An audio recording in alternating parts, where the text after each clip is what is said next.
Senhoras e senhores, está começando mais um Mindcast e, como sempre, o assunto, estamos muito bem acompanhados. Hoje temos um assunto muito diferenciado, falaremos sobre o universo da advocacia empresarial, mas com ênfase nas startups. E como a gente não sabe tanto sobre o assunto como amigos especialistas que nós temos, eu estamos aqui muito bem acompanhados com o nosso amigo Dr. Pedro Wolff, que eu vou fazer aqui um exercício de futurologia. Ele será o futuro advogado dos unicórnios. Se já não está aqui, está no presente, porque tem alguns dias que ele não pode contar. Não vamos levar para a dupla interpretação. Eu estou falando de advogados dos unicórnios, que ele não pode contar alguns deals, depois vamos prender ele e ele solta, certo? Então já temos uma TAM para esse podcast. Se a gente assinar um NDA com ele, não vai revelar. Não vai revelar. Advogado dos unicórnios. Eu estou desde 2009 no empresarial, advogado da Gravoski, legal mentor do Founder Institute, né? O cara participa de eventos aí com grandes players do mercado. E recentemente foi responsável por um deal muito top da Unichat, do grande Maurício, que levantou 20 milhões aí de Série A, uma rodada da Série A, né? Então o Dr. Pedro aqui é um cara referência, segue ele lá no LinkedIn, você vai acompanhar, vai dar uma olhada no trabalho dele. Pedro, obrigado pela sua presença aí e obrigado por compartilhar, aceitar o nosso convite e compartilhar um pouco do seu vasto conhecimento aí com o nosso Guilherme. Não, imagina, obrigado Guilherme, obrigado Yuri pelo convite, é um prazer estar aqui, espero que eu possa compartilhar um pouquinho da experiência e agregue para quem está nos ouvindo. Sem citar nomes, advogado dos unicórnios, está correto ou não? Ou está perto? Está perto? Como é que tá? Tá frio ou tá quente? Não tá aquela brincadeira. Eu vou falar um nome e você fala assim ou não. Você pode falar não, você pode falar assim. A gente está no caminho, mas ainda tem um tempinho para chegar lá. Legal. Eu quero humilde ainda, né? Isso faz toda a diferença. O NDA dele é bem construído. Bom, e para nos ajudar aqui, como sempre, o Fiel Escudeiro de Melo, que além de advogado e investidor anjo em startups, que até agora não fez nenhuma startup unicórnio, né? Mas está no caminho. Quantos aninhos para chegar lá ainda? Cara, eu tenho investido mais na Trimind mesmo, né? Mas os caras aqui trabalham um pouco, só de dia de semana e durante o horário comercial, então tá difícil.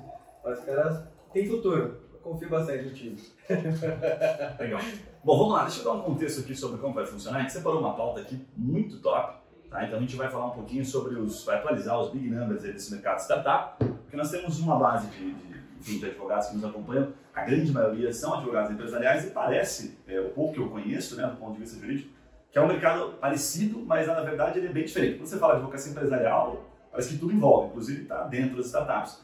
Mas cada vez mais na advocacia, o fato de você construir autoridade, se tornar referência, você tem que sair, né, do tradicional. Eu acho que o Pedro, talvez, me corrija se eu estiver errado, não se encaixaria no mercado tradicional, advogando no mercado tradicional, porque ele é tão especialista na startup. Não quer dizer que você não poderia advogar. Mas digo, por eu ser uma referência nas startups e o mercado ser completamente diferente, exige habilidades que talvez eu nunca, e conhecimentos eu nunca utilizaria no mercado tradicional. Certo? Faz sentido isso ou não? Sim, com certeza. Na verdade, como todo mercado, a gente sempre costuma dizer que o importante é você entender sobre o negócio do cliente e aí depois ver como você pode utilizar os mecanismos jurídicos para servir os interesses das partes envolvidas. E como esse mercado de startup é um mercado bastante novo e que foge do tradicional, não que a advocacia para startup não faça parte do tradicional, é que o mercado se difere um pouco daqueles de empreendimentos da velha economia, vamos dizer assim. E, então não significa exatamente que a gente não poderia atuar nesse mercado, porque a base que a gente, em outros mercados, porque a base que a gente utiliza é toda do direito societário, do direito contratual, do direito civil, pensando na lógica dos nossos clientes, né? E aí esse mercado com certeza é um pouco fora da caixa. Mas você divulgou para empresarial tradicional, vamos dizer assim, antes de trabalhar com startups.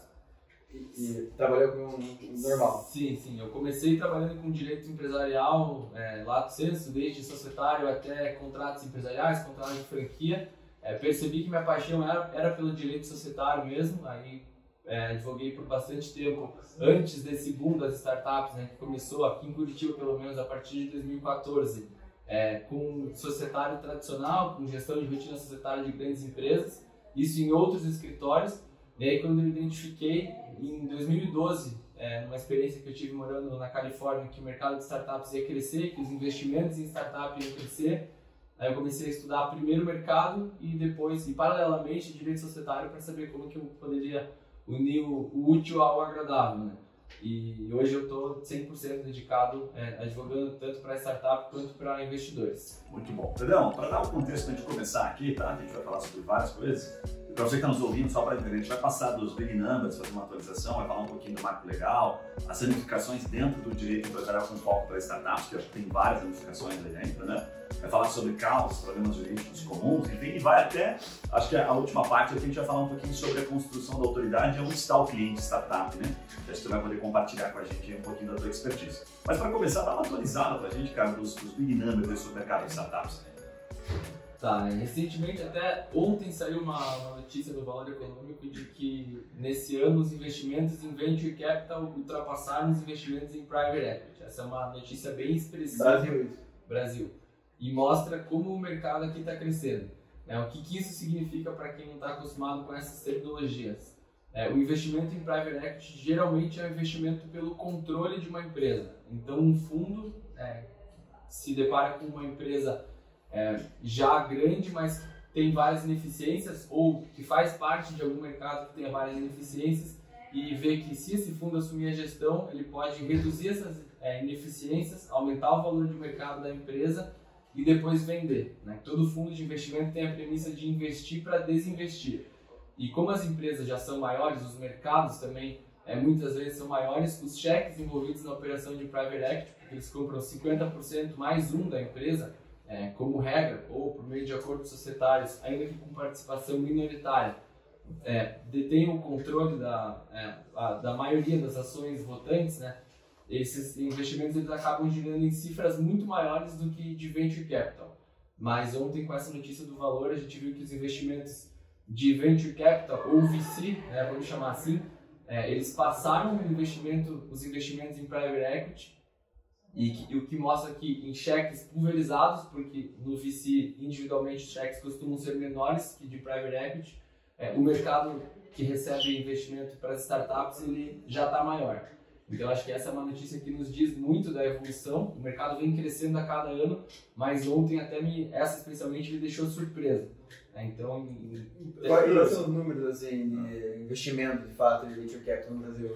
Nesse mês, no mês de janeiro, o número girou em torno de 730 bilhões de dólares. Então é realmente bastante. E uma curiosidade, assim, esses 700 milhões, assim, será que ele está difundido de fato ou teve alguns deals assim, que puxaram 80% disso foi para 2 ou 3 deals? Não, tiveram alguns deals que puxaram. Um especialmente que foi o deal do Nubank, que avaliou o Nubank agora 25 bilhões de dólares. Foi um deal de 400 bilhões de dólares. Então esse deal representa mais do que 50% do montante transacionado nesse primeiro mês.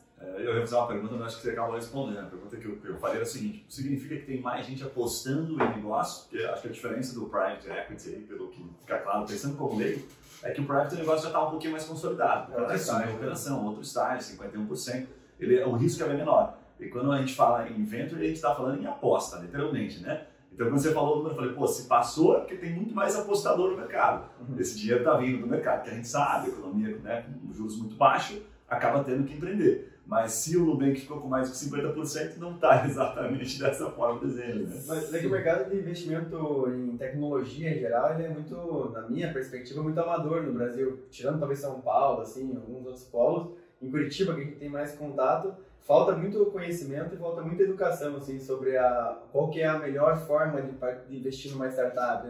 Fica na mão de pouquíssimos. Em Curitiba deve ter o Caravela, que é um fundo de Venture Capital, não sei se tem outros, a High Capital entra um pouco nesse ticket ali, um pouco mais até. Mas, cara, estamos falando de 2 ou 3 players numa cidade que, tem 2 unicórnios já e que está sendo, polo tecnológico, tem 2 VCs. Você vai pegar São Francisco, sei lá, Los Angeles, tem 1000. Sim, com certeza. Curitiba até tem alguns outros veículos, mas acho que os que a gente mais ouve falar realmente são a Caravela e a Honey Island, E com relação às apostas, realmente não deixa de ser uma aposta, porque o investimento em startup ele tem um risco muito maior do que o investimento em Private Equity, porque o investidor do Private Equity ele tem a lógica de que eu vou indicar um CFO, eu vou indicar um CEO e a gente vai fazer o negócio acontecer. Ao passo que o investidor de Venture Capital acredita nos empreendedores ou nas empreendedoras que estão tocando o negócio e aí aposta com certeza na pessoa do founder, Inclusive, se a gente pergunta para qualquer investidor que conhece bastante o mercado de Venture Capital, o que ele olha, ele vai falar, primeiro eu olho quem são os empreendedores e depois eu olho o tamanho do mercado. Primeiro joga e depois o cavalo. Cara, legal que você fica muito claro, assim, né? Até não tinha ouvido alguém falar dessa forma tão simplificada como você trouxe aqui. Mas o Private Equity é o tipo de investimento mais parecido com o mercado tradicional, né? Que é bem que você falou agora, né? Pô, o cara olha pro business direto, depois vai ver quem são os donos, quem que toca esse negócio aqui pra ver se quer tirar muito fazer dele, sentido. Né? O cara tá de olho na grana, efetivamente, né? Muito legal. Pedrão, o que muda aí, cara, pra gente depois entrar um pouquinho sobre as ramificações, que você já trouxe nos bastidores aqui, um dado muito legal que você vivenciou, acho que agora de Série A, né? De como trazer esse dinheiro, queria que você compartilhasse. Mas o que mudou com o marco legal das startups ali, fazendo um paralelo de antes e depois, assim, os pontos mais relevantes? Sim, não, com certeza. O marco legal ele traz várias definições, vários princípios gerais, dentre eles o de garantia de segurança jurídica para empresas e investidores que estão envolvidos nesse mercado, mas como pontos específicos e de certa forma afetam o que a gente tem hoje. O marco legal ele trouxe algumas opções de investimento, né? Dizendo que os investidores podem fazer aportes sem que esses aportes integrem o capital social das startups por meio de documentos de contratos, né? Que o marco legal ele tipificou. E aí são, dentre eles, né, a opção de subscrição, que ela é muito equivalente a um bônus de subscrição, que é um modelo utilizado e que já é previsto na lei das SA, e agora com o marco legal passa a, se aprovado, né, passa a ser previsto também para sociedades empresárias, que são as sociedades, no geral, ali, que o marco legal das startups visa regulamentar. E a opção de subscrição ela se difere do modelo que a gente mais usa hoje, que é o mútuo conversível, porque na opção de subscrição o investidor primeiro põe o dinheiro e aí depois ele opta por dizer se esse dinheiro vai ser convertido em ação ou não. E se ele não converter o dinheiro em ação, ele simplesmente perde o que ele pagou para ter essa opção. E aí a gente acaba matando uma discussão que a gente tem muito hoje no mercado, é que se o investimento, na hipótese de não conversão, pode ser exigido em dinheiro pelo investidor ou não. Essa é uma das maiores discussões quando a gente vai falar de um contrato de mútuo conversível, né? Se você não quiser converter, eu tenho que te pagar ou você está apostando no risco? E aí a opção de subscrição, por ser similar ao bônus de subscrição, e aí o marco legal ele ainda não definiu expressamente, não entrou em questões mais específicas sobre essa opção de subscrição, mas fazendo uma analogia com o bônus de subscrição, a gente imagina que o investidor que aportar por meio de uma opção de subscrição, ou ele converte, ou ele perdoa, ou ele renuncia à cobrança do dinheiro. Então isso vai trazer à tona essa nova discussão, porque agora é um mecanismo que o marco legal quer que esteja previsto na legislação. E antes, se a gente falasse de uma opção de subscrição para uma sociedade limitada, muitos advogados falariam que esse instrumento é um instrumento típico para SA. Então nem vamos entrar nessa seara de opção de subscrição, bônus de subscrição, porque é uma limitada. Então vamos fazer um mútuo conversível, que é uma dívida que eu posso ou exigir o pagamento em dinheiro ou requerer a conversão em ações da empresa. E aí o marco legal ele vai trazer à tona e acho que vai dar mais barganha para os empreendedores que com certeza vão ficar mais confortáveis com a opção de subscrição, isso é, sem a possibilidade do repagamento do investimento em dinheiro, do que com o mútuo conversível.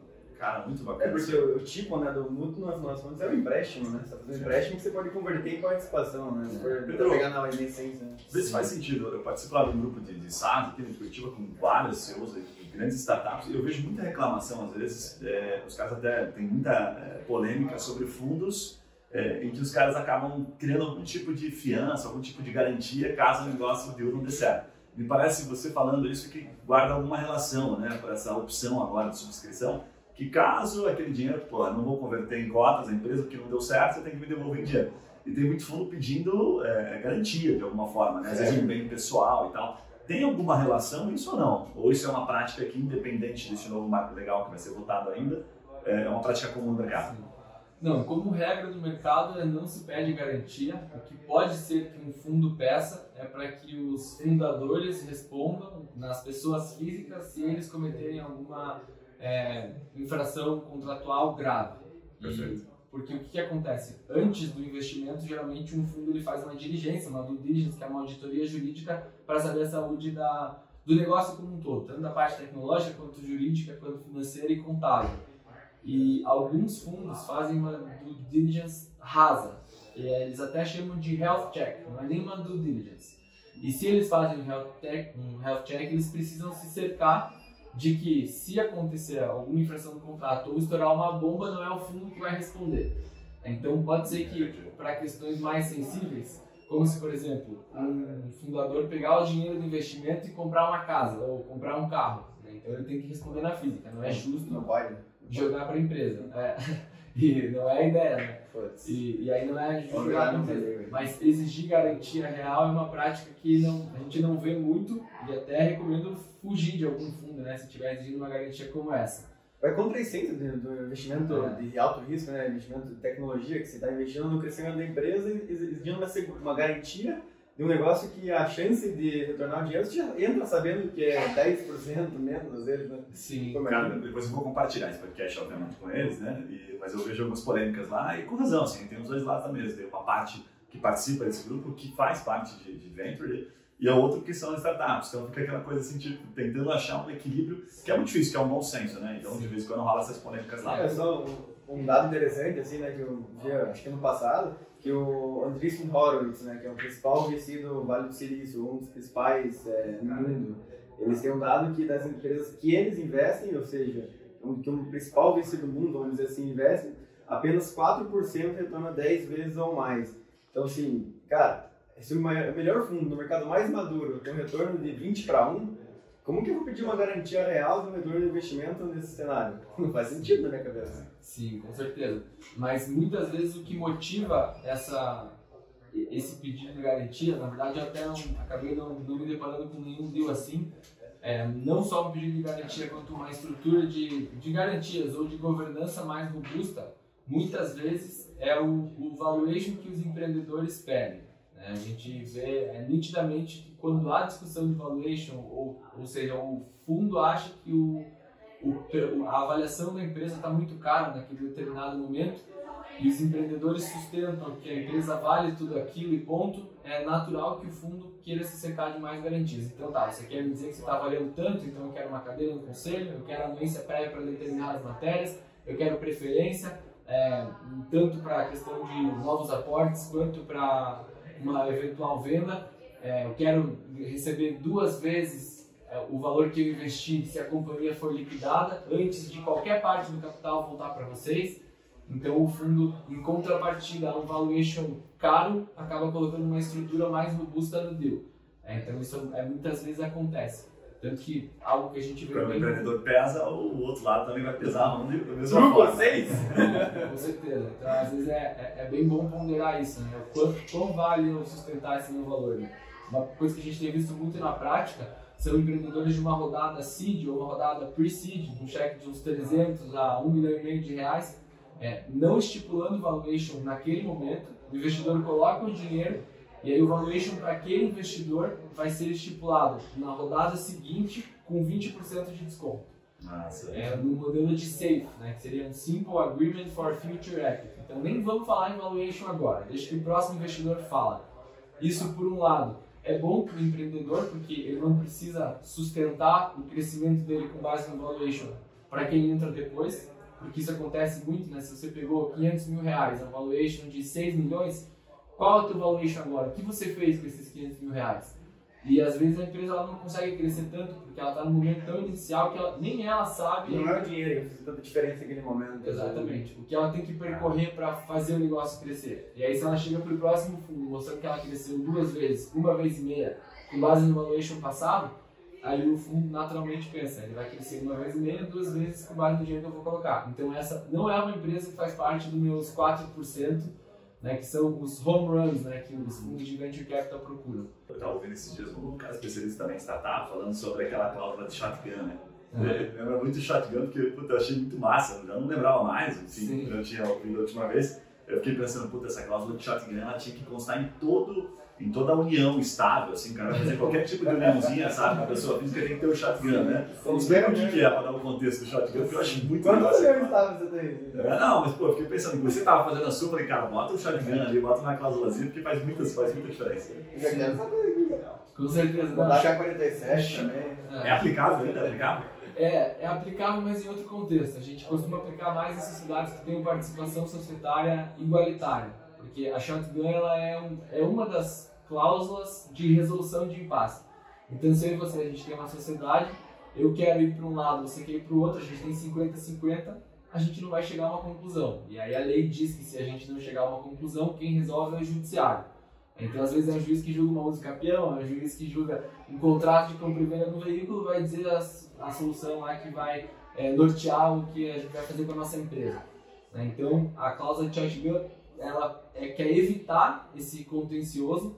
E aí, se a gente chega em algum impasse, primeiro, é sempre bom colocar antes do shotgun uma tentativa de mediação. Se a gente não conseguir, por meio de uma mediação, chegar a uma conclusão, a gente faz um sorteio em que um sócio fica incumbido de avaliar 50% de participação da sociedade e o outro sócio fica incumbido de escolher se ele quer comprar ou se ele quer vender por aquele valor.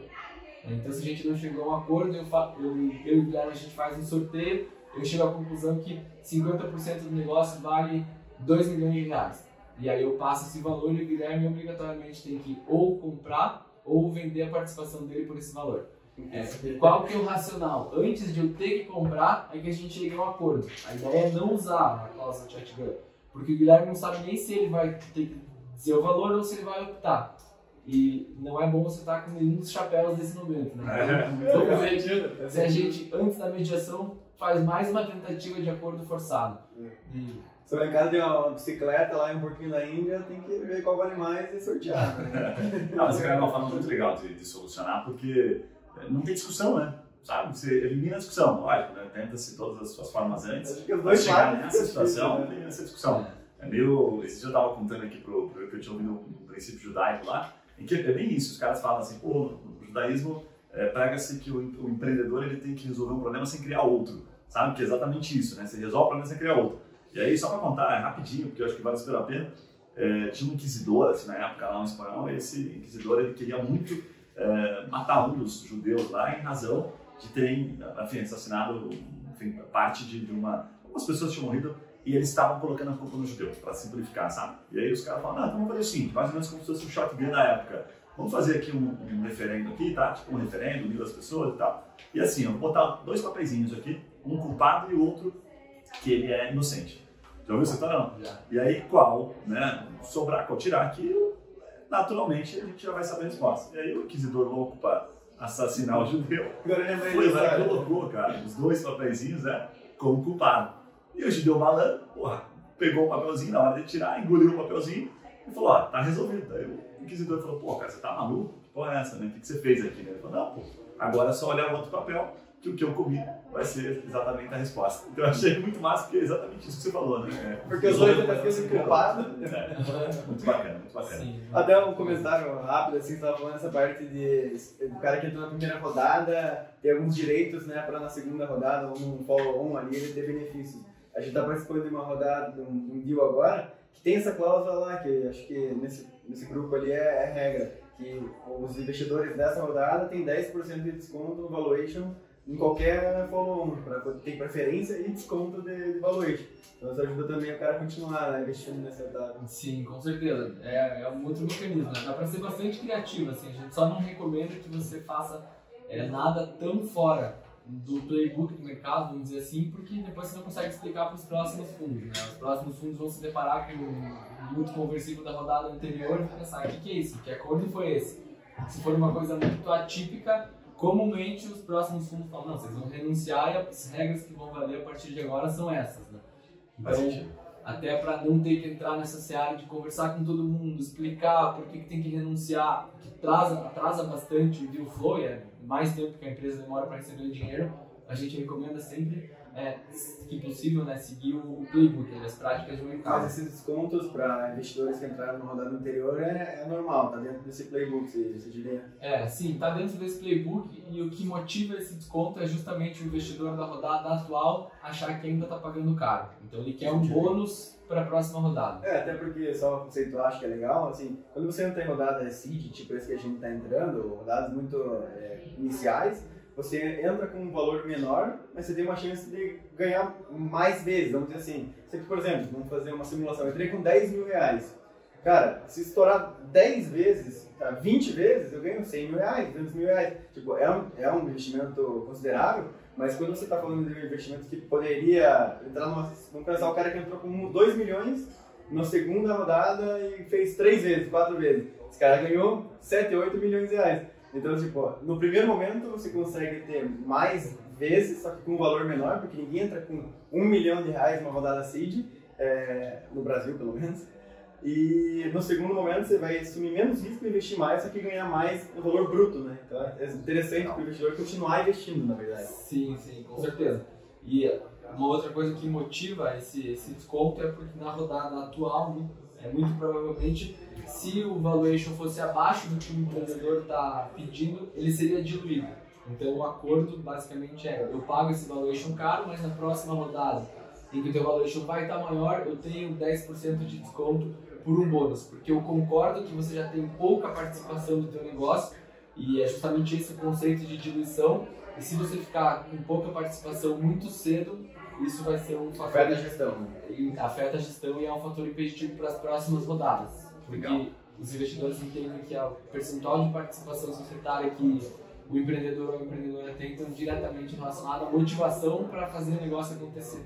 Legal. Então, Leão, deixa eu puxar um outro assunto aqui que é super legal, porque a gente fala muito para advogado, às vezes iniciante, né? Muito advogado iniciante, ou advogados que atuam no segmento e querem abrir outro segmento, enfim. Fala um pouquinho sobre as ramificações para você simplificar dentro do direito para startups. Você consegue colocar algumas ramificações?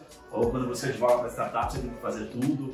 Tem algo que você pode ser especialista? Tem brechas no mercado que você pode compartilhar?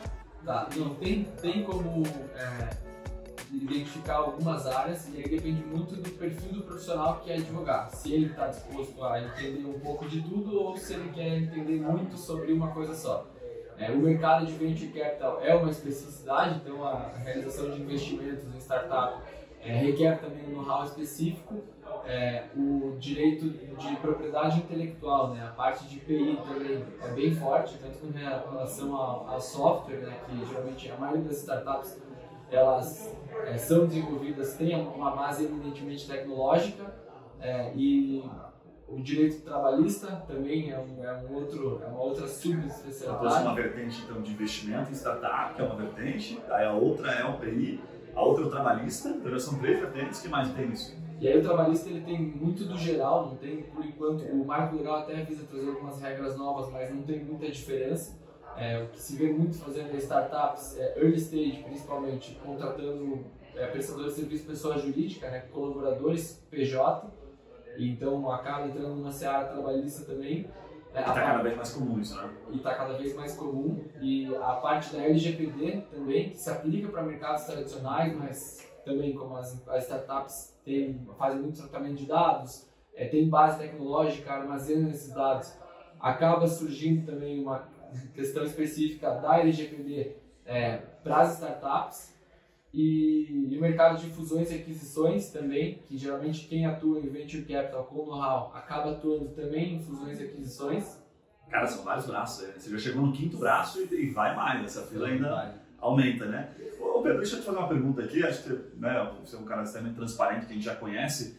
Dá para o advogado, por exemplo, trabalhista? Hoje o cara é advogado trabalhista, mas não está tão contente, ou ele quer colocar mais uma área, por exemplo, se transformar no advogado, não sair, né, da área trabalhista que ele é especialista, mas trazer o braço de startup só no trabalhista. Faz sentido que ele teria oportunidade, por exemplo, pensar assim, o Pedro Grabowski acho que acaba fazendo, né, entra na seara trabalhista, mas você já me falou aqui nos bastidores que não entra na LGPD. Então tem algumas que vocês entram e outras não. Faz sentido o cara ir para o trabalhista ou só para a LGPD para startup? Ele tem brecha no mercado?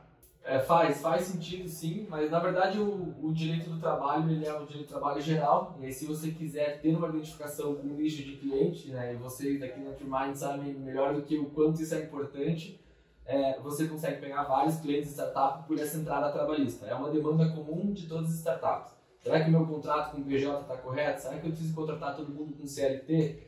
E muitas vezes, por a startup ser composta por empreendedores de primeira viagem, eles não sabem lidar com questões trabalhistas. Então, cabe muito uma assessoria consultiva para saber o que fazer diante das situações que aparecem.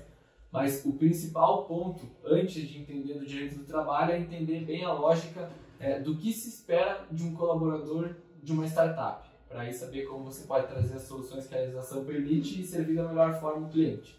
mas com certeza é uma boa forma de identificação. Cara, muito bacana. A gente fala muito aqui sobre um conceito de construir autoridade e linha do tempo, né? Às vezes eu brinco, gravo alguns vídeos e falo, cara, para você vender um consultivo, você tem que mostrar, o consultivo para mim, assim, na advocacia, é como se fosse um mentor, assim, sabe? Se você só usa o advogado, né? Se ele só te liga quando é reativo, quando já aconteceu alguma coisa, é porque ele não vê em você a capacidade que isso que você está trazendo de opinar sobre o negócio dele. Que você provavelmente não conhece, né? Então isso que você está trazendo aqui.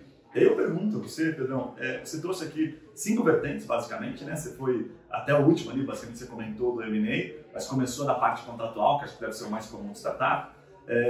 O que eu queria te perguntar, assim, existe essa linha do tempo, ao meu ver, dentro de uma startup, queria que você me corrigisse, mas conta um pouquinho das causas comuns dentro dessa linha do tempo, para o advogado que não atua ou que atua, poder entender momentos, fase que ele vai entrar, sabe? Então, por exemplo, o contrato me parece ser a primeira. M&A é a última? Tem alguma ainda depois dessa? Sei lá, pode ser falência, recuperação judicial. Fala um pouquinho sobre essa linha Aí do tempo. Depende, né? Se tem final feliz ou não. Mas, faz sentido essa questão da lógica de começar a claro, com construir? certeza, total. E a gente viu isso muito na nossa carteira de clientes, porque se a gente traçar um paralelo com relação ao ciclo de desenvolvimento dos próprios negócios, a gente consegue identificar perfeitamente os instrumentos jurídicos que são aplicáveis em todos os momentos. Primeiro, na fase de ideação, o que se recomenda sempre é que você faça um memorando de entendimento, que é um contrato preliminar, para definir as condições gerais por meio das quais as partes vão reunir esforços, revidar esforços para desenvolvimento daquele negócio em comum. E aí no próprio memorando de entendimento você já consegue eliminar várias questões que podem ensejar um conflito na frente, e uma delas, por exemplo, é a cláusula de não competição. Quer dizer, nós três aqui tivemos uma ideia, a gente vai fazer um negócio em comum. A gente faz uma série de reuniões, colaborações do Yuri, colaborações do Guilherme, colaborações do Pedro, e aí depois de um tempo o Yuri vê lá tudo que o Guilherme já sugeriu, tudo que o Guilherme já fez, tudo que o Pedro já fez, e aí ele resolve fazer sozinho porque ele vai ter mais participação no negócio, né? Então no memorando de entendimento já cabe uma cláusula de não competição, para evitar, pelo menos que por um curto período de tempo, o Yuri não venha a concorrer com a ideia ou com a atividade que a gente tinha concebido sozinho. Tirar a vontade, né? Você bota 2 anos ali pro cara nem pensar nisso, né? Não criar essas expectativas. Com certeza. E aí o memorando de entendimento ele se enquadra na qualidade de contrato preliminar, mas o Código Civil diz que o contrato preliminar tem que conter todos os requisitos do contrato principal. O contrato principal é a próxima fase, que é quando o nosso negócio a gente já tem pelo menos um MVP, que é o mínimo produto viável, já tem alguma coisa que a gente consiga entregar ou vender para os nossos clientes. A gente precisa emitir nota, começar a contratar pela pessoa jurídica, até para separar o que é patrimônio da física do que é patrimônio da jurídica, e aí a gente faz o contrato social. Só que no memorando de entendimento, ainda que a lei diga que para um contrato preliminar ser execuível, ele precisa ter todos os requisitos, a gente não tem como esgotar todos os requisitos antes do contrato social. Mas isso é ruim? Tem gente que acha que é ruim, porque pode ser que a empresa não seja constituída, mas se a gente fizer uma análise prática, se a gente tiver com dificuldade para dar o primeiro passo, que é para a gente fazer o nosso contrato social, é melhor a gente nem ser sócio. Então, quem que começaria uma sociedade executando um contrato? Então, eu vejo que o MOU ele serve mais para a gente eliminar algumas questões que podem gerar um potencial conflito se o negócio não acontecer, do que realmente para fazer o negócio acontecer pelo que está no MOU. Eu vejo assim, a gente já usou o MOU para algumas situações, e eu vejo para 2 coisas principais. Assim, primeiro, para esse alinhamento jurídico, assim, de participações, responsabilidades e tudo mais, e segundo, para o comprometimento, assim, né? Porque, cara, não, você tem outro negócio, o Gui tem outro negócio, você tem outro negócio. Cara, não, a gente vai dedicar aqui pelo menos 30 horas por semana por esse negócio. Então, o MOU, nesse momento, que é a fase de ideia, a fase de, puta, vamos fazer pesquisa, vamos fazer reunião, brainstorm, MVP, me parece que ele ajuda muito também a botar todo mundo na mesma página. Assim, Gui, se você não dedicar 30 horas, você pode ter aqui 50%. É cláusula exclusiva, de exclusão da sociedade. Então ajuda muito nessa ponta também. Ele não cabe no contrato social, de certa forma, né? É engraçado até você falar isso, porque eu não sou advogado, enfim, mas acabo lendo um pouquinho. E aí, quando eu li sobre contrato, puxa, simplificando assim, contrato é lei entre as partes, né? O que eu entendo a partir disso? Aquilo que a gente firmar aqui, certo? A justiça não vai meter o bedelho dela, porque fomos nós dois que acordamos, certo? Aí quando você fala assim, puxa, o juiz acaba vendo, não, a justiça acaba vendo que ele é execuível se ele estiver dentro do contrato principal, que seria o contrato social, pelo que eu entendi, me corrija se eu estiver errado. Mas tem coisas que não cabem. Então fica aquele paralelo meio, puxa, o que encaixa e o que não encaixa, né? Sim, com certeza. Na verdade, os elementos do contrato social, para que o MOU seja execuível, tem que estar dentro do MOU. E aí, como as cláusulas obrigatórias, né? E aí o Código Civil diz lá, por exemplo, que a administração, a cláusula sobre a administração, ela é uma cláusula obrigatória. Então, quem vai fazer a administração do negócio? A gente vai entrar já nesse nível no MOU, a gente não tem nada ainda, a gente já vai entrar no nível de alçada dos administradores, até mesmo da participação. A gente nem sabe se a gente vai precisar mais dinheiro, se a gente vai colocar na mesma proporção, será que as participações elas não vão ser revistas ao longo do tempo?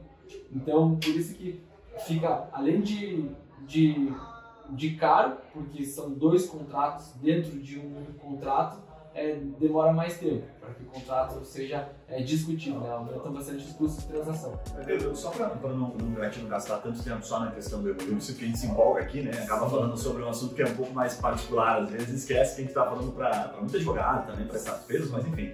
Dá uma pincelada nessa linha do tempo em outras causas que são comuns, né? Daí a gente, quem sabe, separa uma ou duas para a gente debater um pouquinho. Sim, e aí, enfim, depois do MOU vem um contrato social, a empresa é constituída e ela precisa vender, então ela vai precisar de um contrato de prestação de serviço ou um termo de uso para os usuários dela, que é justamente o contrato que vai regulamentar a relação entre a startup e os seus clientes. Ela começa a contratar colaboradores, geralmente no começo PJ, porque é mais barato, né? Prestadores de serviço pessoa jurídica, então tem os contratos com os PJs, e aí ela identifica algum talento, alguma pessoa que tem um senso de dono do negócio, então ela quer que essa pessoa seja mais que um colaborador, ela faz um contrato de vesting, que é dar uma opção para que essa pessoa compre participação no negócio no futuro, se ela cumprir determinados entregáveis, pelo valor que o negócio tem no momento em que esse contrato é firmado. Então, a gente faz esse contrato, trava qual é o valor, e aí daqui a 4 anos, via de regra, depois que você cumprir com os seus 3 entregáveis, você tem direito de comprar pagando o valor que o negócio tinha lá atrás quando você entrou. Então, além da contraprestação pela atividade que ele presta no dia a dia enquanto PJ, ele ainda ganha o upside da participação societária no período que ele ficou no negócio. Então, o contrato de vesting também é bem comum, e a empresa começa a captar investimentos. Ela já tem lá o seu time, já tem um colaborador-chave, uma pessoa de tecnologia, que é muito importante para os investidores, porque o negócio depende de tecnologia, e aí ela vai captar investimento. E aí depende também do tamanho do investimento que ela precisa, com quem ela vai captar os instrumentos jurídicos que a gente vai utilizar. E aí são N possibilidades. Ela pode, por exemplo, captar por meio de financiamento coletivo, que é o Equity Crowdfunding, que seria uma vaquinha para a compra de participação societária, para ter o direito de converter o dinheiro colocado na vaquinha em participação societária. Isso funciona muito bem para startups B2C, porque elas prestam serviço para o consumidor e geralmente o próprio cliente pode investir, e além de você ter vários, tendo dinheiro, você tem vários clientes falando. Para negócios, falando sobre o seu negócio.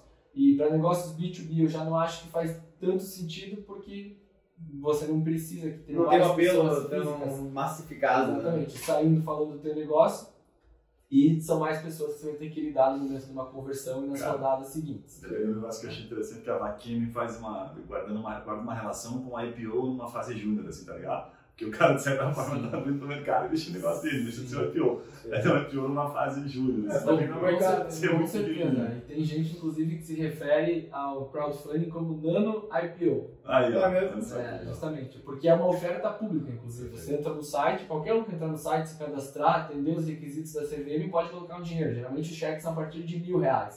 Então, assim como pode ser ótimo você ter 250 pessoas com sócias falando do teu negócio, pode ser horrível porque você tem 200 pessoas que não entendem nada do teu negócio e ainda tem a chance de falar alguma coisa. Né? Então tem que ponderar bem qual é o melhor modelo de captação pro teu negócio. E aí depois disso tem um contrato de mútuo conversível, que ele serve tanto para Family, Friends and Fools, que são os primeiros investidores do caminho ali, que seriam a família, os amigos. E os malucos, que é o que mais tem, né? E aí depois disso entram alguns investidores anjo, que também entram por meio de mútuo conversível, e eles já têm um know-how um pouco maior, já têm um cheque maior, colocam um dinheiro mais expressivo, e aí depois a gente começa a buscar fundos que vão fazer conexões e que podem me ajudar no momento que eu estou para eu dar o próximo passo no meu negócio, para atingir os próximos milestones que as empresas falam. Então, no início, o que eu preciso? Eu preciso de alguém que me ajude e coloque dinheiro. Eu vou pegar com a minha família aqui. Pronto, ela serve para esse propósito. Agora, o que eu preciso? Eu preciso estruturar minimamente, validar o meu MVP. Quem que pode me ajudar? O investidor anjo, uma pessoa que já tem know-how do mercado, que é um executivo, que já investiu em outra startup e passou por esse desafio. E aí fiz isso, recebi o investidor anjo, ele me ajudou naquele momento. Nesse momento ele tem muitas aceleradoras também, né? Exatamente, muitas aceleradoras. E aí, passando desse momento de investidores anjo e aceleradoras, aí quem pode me ajudar nessa próxima fase, que eu já tenho um MVP feito e agora eu preciso tracionar. Eu preciso de algum fundo, então algum veículo de investimento que seja prioritariamente composto por empreendedores que vão me ajudar a tracionar o meu negócio. E aí, depois que eu ganhei tração, eu já virei uma scale-up, né? Eu tô escalando, o meu negócio está crescendo, e agora o que eu preciso? Meus desafios começam a ficar maiores. Eu preciso garantir que a minha cultura vai continuar a mesma cultura que a gente quis implementar desde o início. Eu vou ter muito mais questões de RH, eu vou daqui a pouco precisar captar mais dinheiro, então eu vou precisar ter acesso a fundos que coloquem cheques muito mais expressivos. Quem são os investidores que vão me ajudar nesse momento e que vão me conectar com os próximos fundos? O ideal é que a startup siga esse caminho, esse playbook, porque a chance de ela ter sucesso, seguir essa trilha, ela aumenta muito. Lógico que não é todo mundo que consegue, até porque determinados fundos só investem em determinados tipos de negócio, né? Inclusive é muito interessante você saber isso. Será que faz sentido conversar com esse investidor? Será que ele investe em marketplace e aí se vê no portfólio do fundo ele só investiu em SaaS B2B a vida inteira? Será que vale a pena eu perder meu tempo? Ou vou lá simplesmente sabendo que é uma conversa despretensiosa para me conectar com alguém que invista em marketplace? Mas é bom você saber. Porque às vezes até, dependendo do estágio do cara, entrar um cara que vai desvirtuar, digamos assim, a visão do empreendedor é ruim, né? Um cara que tem uma experiência de mercado diferente, mesmo que ele goste de você, do seu produto, às vezes pode ser ruim pro negócio. Sim, com certeza. E se esse cara entrar, e é bem comum isso que você falou, porque às vezes investidores entram em marketplace e eles querem que o marketplace dê um jeito de virar um B2B. Vamos explorar o B2B. Então, agora que eu tô aqui, vamos dar uma olhadinha. Com certeza, isso é bem comum, né? Tem gente Pedrão, que defende, eu dei até uma cansada pensando como advogado, vendo você fazer essa linha do tempo, e parabéns, você fez uma linha do tempo perfeita, citando detalhes. Mas me parece que você chegou na maturidade do negócio, você está ali no momento em que a empresa está ganhando uma grana e tal, e já está com problemas bons. Depois disso, tem mais aproveitar para frente ainda. Sim, com certeza. Hedge fund, os caras. Aí depois disso, a empresa ela pode continuar captando dinheiro, só que tem um lado bom, né, que o negócio continua crescendo, mas por outro lado fica mais difícil de alguém comprar aquela empresa. Né? Então ela está daqui a pouco valendo 800 milhões e agora? Quem que me compra? Eu estou valendo 900 milhões, 1 bilhão e agora? Quem que me compra? E aí a empresa começa a comprar outras startups. E aí quando que o investidor vai sair? Os investidores family, friends and fools geralmente eles já foram comprados pelos investidores que entraram em momentos posteriores. Mas quando que esses saem? Eles só vão sair quando a empresa virar pública e vender as ações. Ou se uma empresa grande, uma companhia aberta, vier comprar e pagar o valuation que o negócio já vale. Mas quanto mais você coloca dinheiro para dentro, mais você acelera, maior o valor que você atinge e menores são as possibilidades de saída. Ou é um gigante te comprando, ou você comprando todo mundo e fazendo teu IPO. E se você para em um determinado momento e vende teu negócio a um valuation de 200 milhões, 300 milhões, a chance de você conseguir uma saída por meio de uma aquisição para um grande player é muito grande. Então, dependendo do mercado, geralmente empresas tradicionais que querem ter um braço tecnológico dentro do mercado que elas já atuam, acabam sendo potenciais compradores, ou empresas de software, como a TOTS, por exemplo, que tem uma série de softwares, e aí se eles querem entrar em um determinado nicho, mais fácil do que eles desenvolverem uma solução desde o início é comprar alguém que está aqui. Até por isso que nesses grupos de investimento hoje que a gente participa, uma das coisas que a gente mais analisa é até esse desinvestimento, né? Sim. Tipo, esse mercado que está entrando, qual que são as potenciais saídas, né? Em que estágio que ele fica interessante para um concorrente ou para um fundo entrar? Você tem muitos setores que não tem comprador. Sim. Ele vai entrar para ficar, né? Com certeza. E os empreendedores eles ficam nesse dilema. Será que eu já estou com valor de 75, 80 milhões. Será que faz sentido fazer mais uma captação ou faz sentido eu vender? Até por isso, eu não sei o número exatamente, assim, mas era algo próximo de 70%, 65% dos M&As de startup no Brasil são abaixo de 50 milhões de valuation. Tem esse número de cabeça? Sim, não tenho, mas era algo assim alto, assim, que é abaixo de 50, né? Acho que imagino muito por isso também. Sim. Agora não tenho esse número de cabeça, mas olhando para o mercado, realmente acho que gira em torno disso. Pedrão, pensando como advogado, quando você estava falando, me veio na cabeça aqui uma sensação do seguinte, me corrija se eu estiver errado aqui, mas me parece que para você chegar lá no M&A, vou colocar o M&A como se fosse uma das últimas etapas aqui, né? Você tem que passar por tudo. O M&A, você tem que passar por tudo. Né? Então você tem que entender o processo lá no começo, né? O contratinho, o MOU, que seja, para poder chegar lá e falar assim, pô, vou fazer um M&A aqui com propriedade porque eu sei o que foi feito, ou que eu entendo as nuances desde o começo da startup. Me parece, pela tua fala, assim, que para você fazer o M&A você tem que ter essa maturidade, assim, como advogado, para chegar lá na frente, sabe? Faz sentido essa linha do tempo, assim, como advogado? É como se eu estivesse perguntando para você, o cara saiu da faculdade agora e quer se especializar em M&A. Cara, não tem como ser direto no M&A. Começa fazendo, seguindo essa linha do tempo que você fez, tá? Daqui 5 aninhos você vai estar preparado para fazer no M&A. Faz sentido ou eu estou viajando? Sim, não, faz sentido, com certeza.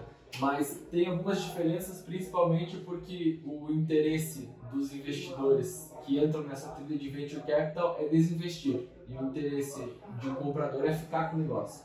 Então, no Venture Capital é muito interessante você saber o que cada parte, o que faz sentido para cada parte, dependendo do estágio do negócio, para você alocar todos esses interesses no contrato, para que os contratos conversem, senão fica um arsenal de contratos contraditórios que não são nem complementares e que você precisa de muito tempo para ler, isso demora e atrasa muito a captação de novos investimentos.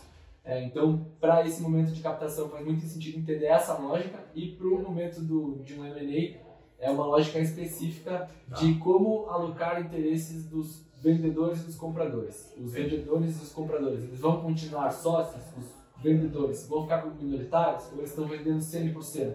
Ou seja, tem nuances ali específicas, por exemplo, como eu citei aqui da M&A, que vale a pena o cara só se debruçar em cima daquilo. Não precisa entender todo o restante, porque já é bem complexo só falar de M&A. Sim, com certeza. Mas se você quiser atuar em um M&A de uma startup, é importante compreender tudo, né? Quem quer comer a carne não precisa... Não, eu osso, né? Eu osso, legal. Então, você passar por tudo que certamente você vai ser lembrado no momento da saída. Até porque, como startup, cada vez mais, assim, no momento que é tão importante, um contrato é importante, óbvio, mas vamos dizer assim, que muitos advogados poderiam ajudar nos contratos. Quanto mais você vai baixando o funil, mais vai ficando importante aquela consultoria, aquela assessoria do advogado, né? Então, para um M&A, imagina, para um IPO, enfim, vai precisar de um banco para acompanhar, mas cada vez mais você procura um cara que tem histórico e tem especialidade, né? Então, dificilmente o cara vai poder fazer, previdenciário, trabalhista e M&A para startups, né? Pedro, deixa eu fazer uma perguntinha aqui, partindo até como se você estivesse colocando a posição de mentor, né? Para jovens advogados ou para quem está naquela dificuldade de se tornar um cara bom no consultivo. Como é que você sente, qual que é a linha tênue ali que existe entre o cliente identificar que esse advogado é um advogado bom para o consultivo, que consulta você acaba se tornando mentor, e o inverso disso, né? Só um advogado reativo. Como é que você se vende, ou se você faz isso ao natural, já te conhecendo, sei que você faz um pouquinho isso ao natural, mas como é que você vê essa questão de vender o consultivo? Quanto você precisa estar presente no negócio? Sim, com certeza. A gente tem que pensar assim, né? Eu sou suspeito para falar porque eu gosto bastante do direito societário, então isso me interessa. Mas será que o direito societário interessa tanto aos meus clientes quanto interessa para mim? Será que eu vou conseguir só, criar um bom relacionamento com o meu cliente falando exclusivamente de direito societário ou eu preciso entregar aquele a mais? A gente tem uma visão muito clara de que a gente precisa entregar o a mais. E se você resolve o contrato, acabou, né? Vai embora. Aí fica reativo só, né? Exatamente. Então, se você tiver experiência de outros negócios para agregar, não jurídicas, para agregar na startup que você está atendendo, com certeza a sua relação vai ser mais próxima. E você vai ter esse viés de advogado consultivo. E o principal ponto é você entender bem sobre o mercado, né? E até, voltando um pouquinho para quando eu comecei em 2012, antes de saber o que tem que estar escrito no Mútuo Conversível, eu fui querer entender o que é uma startup. E aí eu li Startup Enxuta, do 0 a 1, fui lendo todos os livros que os empreendedores precisam ler para eu pensar com a cabeça do meu cliente, né? Porque a gente costuma dizer que os contratos têm que servir ao negócio dos clientes, têm que se encaixar nos negócios dos clientes, e não os negócios dos clientes se encaixarem no contrato. Boa definição. Então, eu acho que essa é a grande diferença, você entender bastante a operação do teu cliente e aí depois poder servir a ele, enfim, com os meios jurídicos mais Tentando simplificar, então o cara lê os livros, é fundamental, certo? O cara poder entender aquilo e não ficar só na questão contratual, caso ele goste.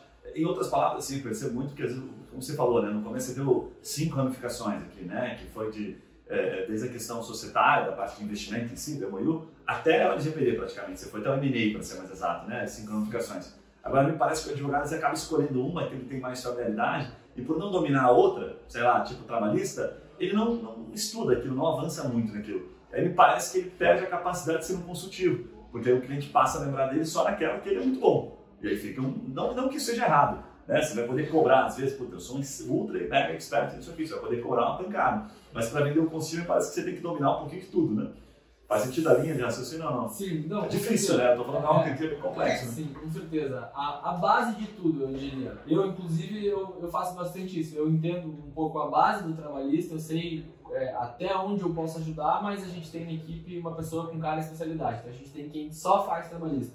E aí, se é uma questão que foge do meu conhecimento, aí a gente conta com essa pessoa. A gente tem quem só faz registro de software, registro de marca, e eu tenho conhecimentos básicos de propriedade intelectual, mas aí realmente o meu know-how é na parte societária relacionada a startup, né? Seja para um contrato de vesting, contrato de luto conversível, contrato social e captação de investimento e venda. Começa sabendo tudo, depois vai contratando um de cada Você tem que saber um pouco de tudo, e começar uma startup para você estar lá dentro da empresa e ver as oportunidades também, né? Às vezes o cara tem uma brecha ali de IPI, por exemplo, intelectual ali, você não consegue ver se você não tem a base, né? Você não consegue perguntar a coisa certa pro cara lá numa reunião, puta, vou trazer um cara aqui só para falar com você disso aqui. Se você não tem a base, você não faz isso. Mas sempre tem solução, né? Sempre falando aqui, eu fico viajando, pensando como advogado. O cara é sozinho, às vezes, ele não precisa estar tudo bem, não precisa saber de tudo. Né? É bom se ele souber de tudo um pouquinho para captar oportunidades, como ele falou, mas ele pode criar conexões. Então ele vai lá assim, pô, às vezes você tem um advogado de propriedade intelectual que não está no segmento de startup. Então fica parceiro daquele cara e ele divulga. Eu já vi acontecer aqui na Turmine. O advogado, ele divulga com uma multidisciplinaridade, assim, sabe? Com múltiplas habilidades dentro do escritório, que na verdade não estão dentro do escritório, mas estão relacionadas a essas parcerias. E aí quando chega o cara atende. Então não tem desculpa, em outras palavras, para o cara não se tornar um especialista, seja por parceria ou por conta própria. Né? Eu te fazer uma pergunta, você já teve alguma experiência, ou você acha que é uma oportunidade para os advogados, né, ser realmente startup, fazer serviço por equity? Você chegou a ter alguma experiência nesse sentido? Já, para ser mais exato, eu tive 15 experiências. Tá de sacanagem? Ao longo da minha vida. E isso foi quando eu comecei, quando eu abri o escritório em 2014. Muitos empreendedores ofereciam participação, porque eles achavam que era a forma mais barata de pagar os honorários. E a mais cara. Porque eles precisavam no começo do negócio, então nem eles sabiam o que eles estavam fazendo e nem eu. Né? O mercado não tinha, por exemplo, o conceito de cap table ainda tão, de cap table saudável e tão difundido. Né? Tanto que até hoje a gente vê startups grandes de Curitiba que tem pessoas com 20% de participação que estão fora da operação. Quer dizer, isso hoje é péssimo você começar assim, você já sabe que é um problema que você vai ter que resolver. E no início o mercado não sabia disso, pelo menos aqui em Curitiba, né, e aqui no Brasil de um modo geral, tanto que realmente grandes empresas ainda têm problemas de cap table, e então eles ofereciam participação e eu achava que eu ia encontrar um Facebook ali, né? Claro, startup, devia ter uma empresa na garagem, se dá certo, pega uns 5% aqui e o negócio vai explodir, pronto, resolvi minha vida. Né? Só que realmente não é assim e foi interessante porque eu consegui ver todos os problemas ali que as empresas passam nos aspectos pessoais, o problema de você ter um sócio que trata o negócio como plano B, por que o negócio não vai para frente. E dessas 15 empresas, só uma existe até hoje e é uma que precisa até hoje de intervenção jurídica. Então faz sentido ainda eu ter participação. Outros negócios foi realmente para aqueles contratos, só que eles não deram certo, mas se eles tivessem dado certo e eu ficado com uns 5%, quando eu teria cobrado X mil reais, ou a título de exemplo, 10 mil reais no início para fazer todo o pacote de documentos ali, e o negócio tivesse crescido 10 vezes, seria como se eu tivesse cobrado 100 mil reais. Então, só é bom para o advogado, nesse momento, porque para os empreendedores o valor dos honorários sobe na medida que o negócio cresce também. Ô Pedro, mas você trouxe animal os dados que você compartilhou, né? De 15 você acertou um. Compensou? Fechou a conta pelas outras 14 que você trabalhou no Venado ou não? Sim, não, eu adoraria que tivesse compensado financeiramente. Ainda não fez o exit. Mas então. eu tenho plena ciência, como uma outra experiência que eu tive com o Yuri de trabalhar junto no passado, que foi a melhor pós-graduação que eu podia ter feito na... Fato. Ou seja, não é um caminho que você aconselha. Não. Que não é bom para o empreendedor também, né? Por causa da E, saúde do cap table. Com certeza. E sem Legal. contar que lá na frente, se o negócio crescer, quem vai ser o problema do cap table vai ser o próprio advogado. Como você vai resolver? Você vai renunciar, você vai fechar um valor e vender a participação por quanto você teria cobrado pelos contratos, né? E aí o negócio cresceu 10 vezes, já ganhou muito dinheiro. Você quer se pôr nessa situação? Então acho que sobre o viés de empreendedor, eu não quero ter alguém que o valor dos honorários vai corrigir, crescer 10 vezes, e sobre o chapéu do advogado, eu não quero ser esse problema, eu não quero me pôr nessa situação. Então, se eu quero investir nesse mercado, eu vou estar perto de startups, vou estar perto de aceleradoras, de incubadoras, do ecossistema como um todo, e quando eu ver um negócio que está captando um dinheiro ali, e aí depende se você vai ser um family, se você vai ser um friend, se você vai ser um full, né, você pode colocar dinheiro mesmo uma parte do cheque e ajudar com o teu conhecimento que você tem do mercado e entregando para os empreendedores ou empreendedoras esse smart money. Então você põe dinheiro e traz também esse teu conhecimento. Aí faz sentido participar. Essa é a forma que eu participo e eu recomendo também que se algum advogado quiser, se capitalize, porque boas oportunidades aparecem. Muito bom, cara, sensacional. A gente tá chegando perto do fim aqui, mas dá pra ficar uns 2 dias falando aqui sobre esse assunto. A gente se empolga, né? A gente gosta da área. Agora eu queria te perguntar o seguinte, pra gente caminhar aqui para uma reta final, dentro do scope de tecnologia, né, inclusive você fez antecipou um pouquinho nos bastidores que na crise as startups não sofreram tanto, porque elas não estão expostas ao varejo, né, ao varejo de rua, que eu quero dizer, né? A gente vê muito assim, alta saúde, logística, mas o que você vê na prática, assim, como advogado e você atuante, né, que de fato está crescendo, que o advogado pode olhar e falar assim, cara, essa área aqui, logística, por causa de e-commerce, ou saúde, por causa do momento, que eu não preciso nem falar, o que de fato está palpável já e o que é futurologia? Sim, com certeza. Essa análise, na verdade, ela depende muito dos investidores, né? Tem determinados investidores que só investem em determinado segmento. Tem muitos fundos que investem, por exemplo, só em construção civil, né? E tem fundos que só investem em SaaS B2B. Então essa é uma primeira premissa, mas aí dentro disso, lógico, tem os mercados que estão atraindo mais investimentos e tem os fundos que investem em todos os tipos de negócio. O setor de saúde realmente está muito forte, o que a gente vê também o setor de RH também está muito forte, principalmente agora por conta da pandemia. Recolocações e tudo mais. Exatamente, de recolocações e até para manter o colaborador que hoje está em home office perto do negócio. Como que eu vou conseguir continuar fazendo essa minha comunicação, fazendo ele se sentir parte, deixando a pessoa motivada? Então, as iniciativas de RH que vão desde recrutamento até a gestão ali do colaborador, elas também estão sendo muito olhadas, então a gente vê muito isso. As fintechs, né, são as queridinhas dos investidores, que todo mundo pensa que elas podem virar um banco em algum momento, então se ele está envolvido em transação financeira, tem também grandes chances de receber investimento, mas até mais do que os mercados que estão hoje em alta, a gente ainda vê que as principais premissas são quem são os empreendedores que estão à frente do negócio e qual é o tamanho desse mercado, né? E do mercado pensando de todas as possibilidades que eu tenho aqui dentro, né? Então, se a conta fechar, aí o produto, o que o negócio vai fazer, uma pessoa boa dentro do mercado gigante dá um jeito, né? Então a gente vê que essa continua sendo Pedrão, a gente não pode finalizar o podcast sem antes você contar um pouquinho da tua experiência recente lá com o OmniChat, né, cara? Você fez um deal aí de 20 milhões. Fiquei sabendo aí que a parte jurídica, né, o percentual é de mais ou menos uns 20, 30% desse valor.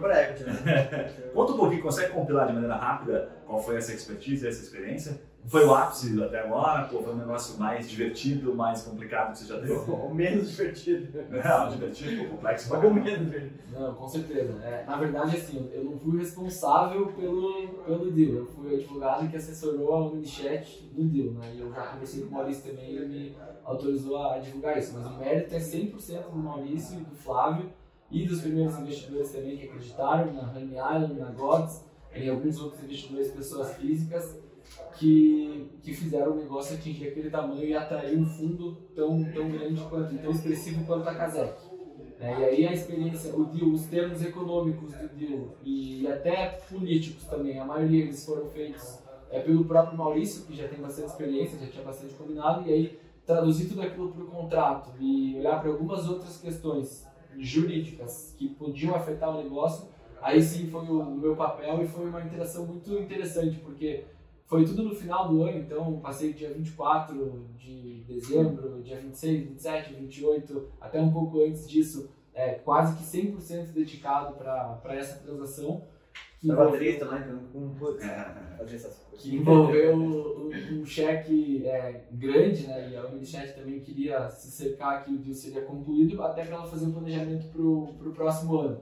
E uma coisa atípica foi que geralmente esses deals eles ocorrem fora do Brasil, porque esses grandes fundos, o dinheiro deles está fora e porque eles entendem que se são grandes negócios, vão precisar de captação de mais dinheiro com grandes investidores do mundo, e os investidores do mundo investem nas regras de Delaware, né, que é o estado norte-americano que mais tem precedentes. Então isso gera bastante segurança. Então geralmente esses cheques grandes eles são lá, mas isso vai a partir de uma série A. Mas a Omnichat, ela captou na estrutura Brasil, então tem a previsão que em determinado momento, como todas essas grandes já foram para fora, a Omnichat vai ter que ir para fora, mas o deal aconteceu aqui.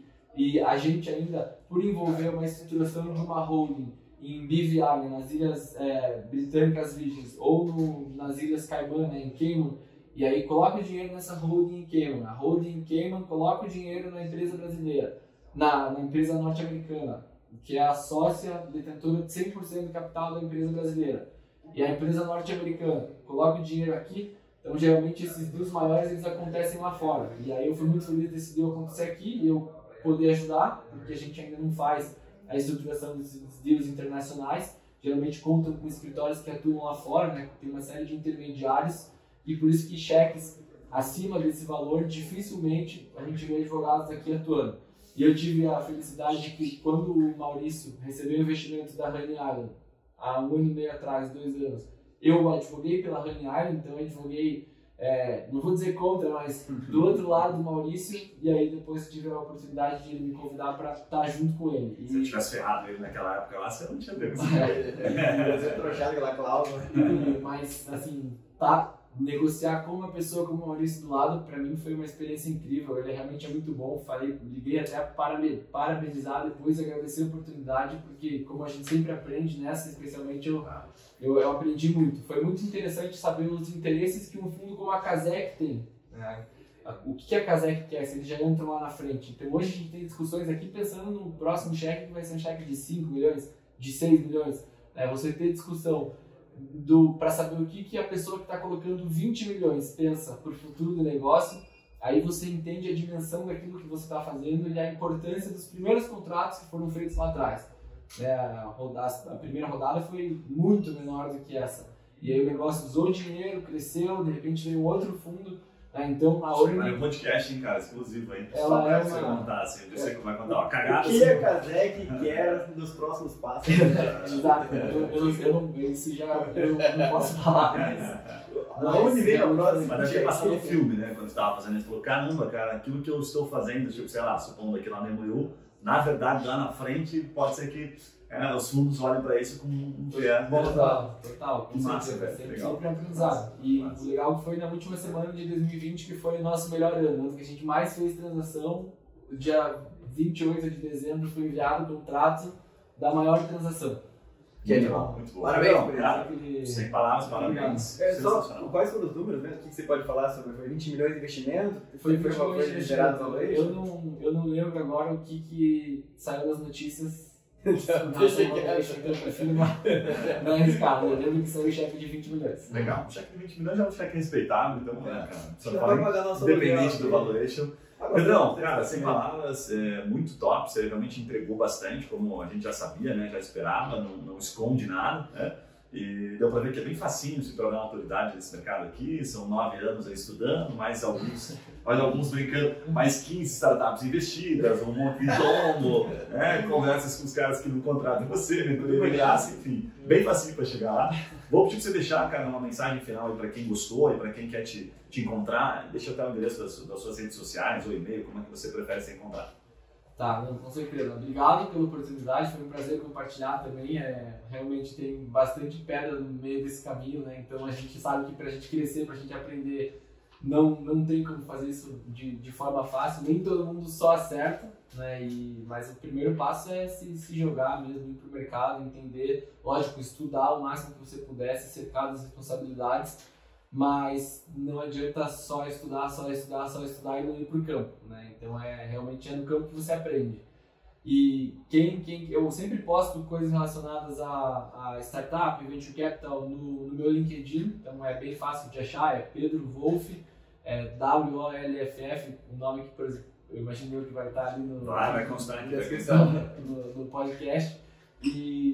Também no Instagram, também estou começando agora a fazer isso, era uma coisa que pediam, eu comecei depois de uns cursos online que eu acabei ministrando, eu vi que muita gente interessada começou a me seguir para consumir mais esse tipo de conteúdo, sem esperar contrapartida nenhuma, mais para já no que eu puder colaborar e contribuir com as experiências que eu tive para alinhar as expectativas e os conhecimentos desse mercado. Então no Instagram é Pedro C. Wolff, e eu vou agora frequentemente, com mais frequência ainda, fazer postagem de conteúdo por lá também. Você postou esses dias lá no teu Instagram aquele podcast da Acquired, que você postou da Sequoia, né? Isso. Então, qual que era aquele dado que você divulgou lá mesmo, por curiosidade? 50%? Como que era? Que as empresas, na verdade eram dois dados, né? Um dos dados que eu peguei do podcast da Acquired, que era do Sequoia, que as empresas que o Sequoia, que é o fundo ao lado da Andreessen Horowitz, um dos fundos mais tradicionais, né? A lista de espera para esse fundo, se você quiser investir lá, ela é de 40 anos, se você quiser colocar R$500 mil. Melhor entrar logo, então. Você tem que esperar 40 anos, porque já tem previsão de todos os próximos fundos que eles abrirem esgotarem. E aí o valor de mercado das empresas do Sequoia hoje, na Bolsa Norte-Americana, das empresas que ele investiu, é de 3 trilhões de dólares.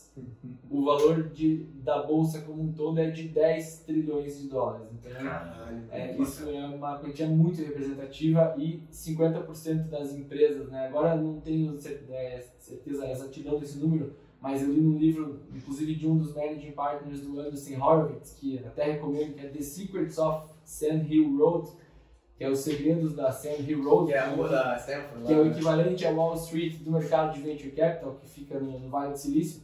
E ele fala que mais 50% das empresas da Bolsa norte-americana, elas foram venture-backed, né? Elas receberam investimento de investidores de Venture Capital. E aí isso mostra o quão representativo esse mercado é. Sem contar que esse podcast vale a pena seguir também, né? O Acquire, eu escutei da DoorDash, do Bitcoin deles, achei isso real. Né? Legal. Senhores, precisamos encerrar, fazer uma propaganda do seu canal. Como é que o pessoal encontra o seu canal? Boa. Fazendo propagandinha básica aí do canal do Café com Negócios. Quem tá ouvindo aí, a gente sabe que para quem quer empreender, ele não trabalha com vendas, né? Não tem faculdade para empreendedor, né? Então tem vários conceitos que a gente faz no canal lá, que é para você que está querendo começar a empreender, ou para você que já empreende, está relembrando alguns conceitos e aprendendo coisas novas.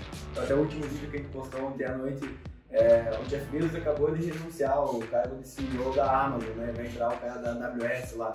E daí eu, cara, curioso pra caramba em cima dos princípios do Jeff Bezos, já li livros sobre ele. Eu consegui compilar num vídeo ali os princípios que levaram o cara a ser o principal CEO, o nome mais rico do mundo, em um videozinho rápido de 10 minutos. Então, dá uma olhadinha lá, Café com Negócio no YouTube.